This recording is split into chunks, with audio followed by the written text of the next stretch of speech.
আসসালামু আলাইকুম। আজকে আপনাদের দেখাবো এরকম ছোট্ট 5 লিটার বোতলে করল্লা চাষ করে আপনারা কিভাবে একদম বাম্পার ফলন পাবেন। তো তার জন্য ভিডিওটা দেখতে থাকেন। তো প্রথমে এরকম 5 লিটার বোতল নেবেন, নিয়ে সুন্দর করে একটা করলা চারা লাগাই দিবেন। তারপর করলার চারা মোটামুটি বড় হবে, ঠিক আছে। তারপরে এরকম কিন্তু করলা ধরবে। তো করলাগুলা কী করবেন, ছিঁড়ে নেবেন। ওই ছিট না কেন, করলাগুলা ছিঁড়ে নেবেন, ঠিক আছে। দেখেন পিছড়ে পাকা একে বলে, পেকে গেছে, ছোট কিন্তু পেকে গেছে।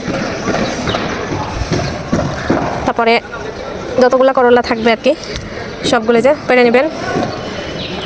তারপরে যে এরকম ঝুড়িতে রাখবেন।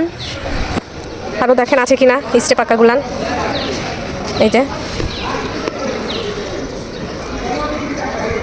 এই যে ভালো করে দেখবেন আর আছে কিনা।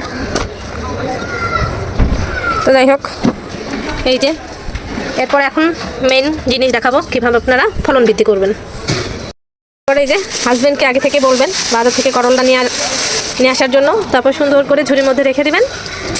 ঠিক এইভাবে এই প্রসেসিং করেই কিন্তু আপনারা ছোট্ট 5 লিটার বোতলে করলা চাষ করে এত ফলন পেতে পারেন। তো ঠিক আছে, আশা করি ফলো করবেন ভিডিওটা।